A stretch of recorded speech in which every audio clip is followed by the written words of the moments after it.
Hi there. This is Rick with Go Yerba Mate. When I first tasted yerba mate way back in 2001, I didn't like it. To me, it tasted like something that just came out of a barn, but I love the effects. And I've been drinking it ever since. I started selling it back then too. So I'm going to give you a few brewing tips and talk about how the processing affects the flavor.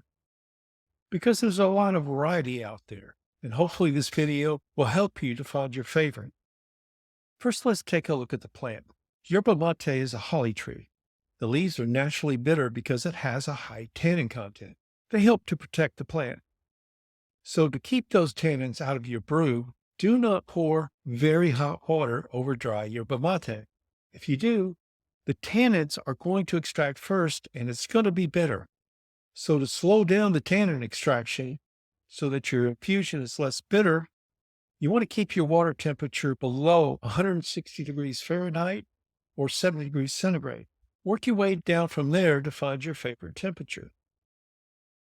But another way to deal with the bitter tannins is to add just a little bit of citrus to your brew, such as lemon, lime, or grapefruit. The citrus will lock up some of those tannins and reduce that bitter flavor. Keep in mind that yerba mate brews much slower than coffee or tea. So depending on your method, you may be able to brew the same leaves several times. And the size of the leaf cut plays a big difference in the flavor as well. The larger the leaf, the softer the flavor. The smaller the leaf, the stronger the flavor. All right, so the leaves are naturally bitter, but the yerba mate branches have a light sweet flavor to them. So they are chopped up and added to many yerba mate brands. A medium cut yerba mate with stems, called palo, is the most popular style in Argentina. In Paraguay, the most popular is a fine cut with stems because most folks there drink tenali.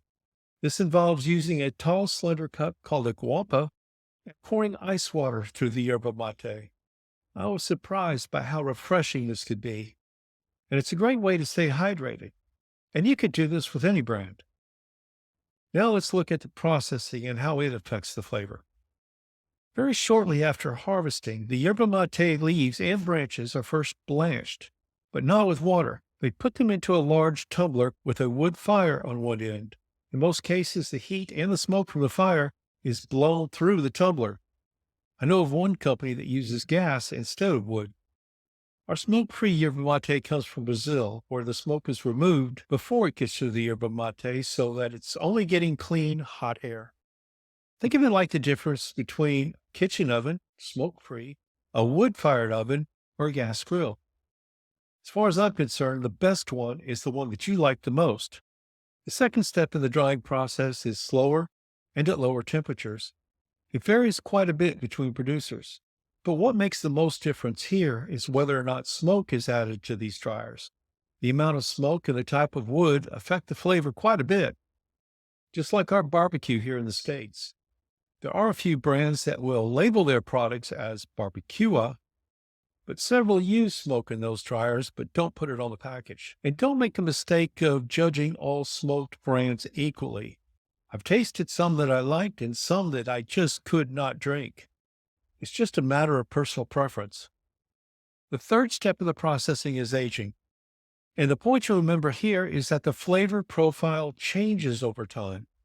If you want fresh green yerba mate, it has to be packaged very shortly after it's processed, within a few weeks, to keep that bright green flavor. From about 1 month to 9 months, that flavor gets wonky, somewhat fishy. So nobody sells yerba mate that falls within that range. To save time and space, some of the larger producers will speed age their yerba mate in hothouses or silos to get it past that wonky stage. I would label the flavor from 9 to 18 months as moderate, slightly green.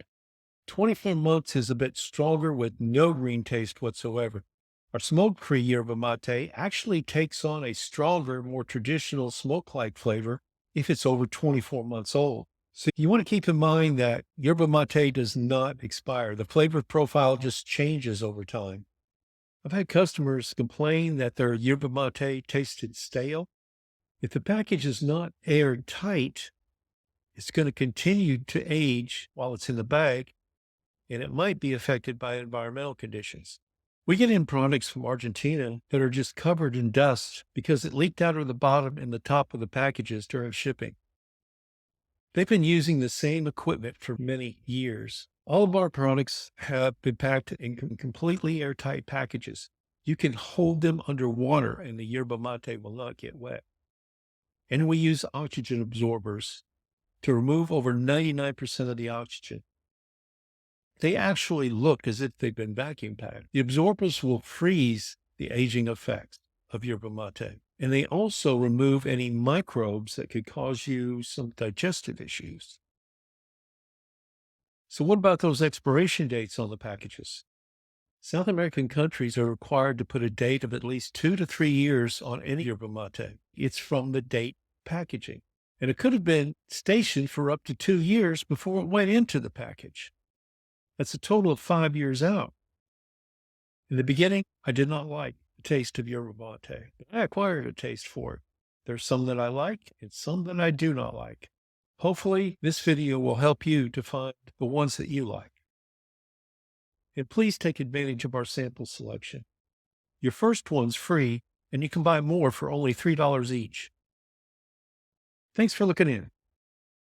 And remember, it's always a better day when you're drinking yerba mate.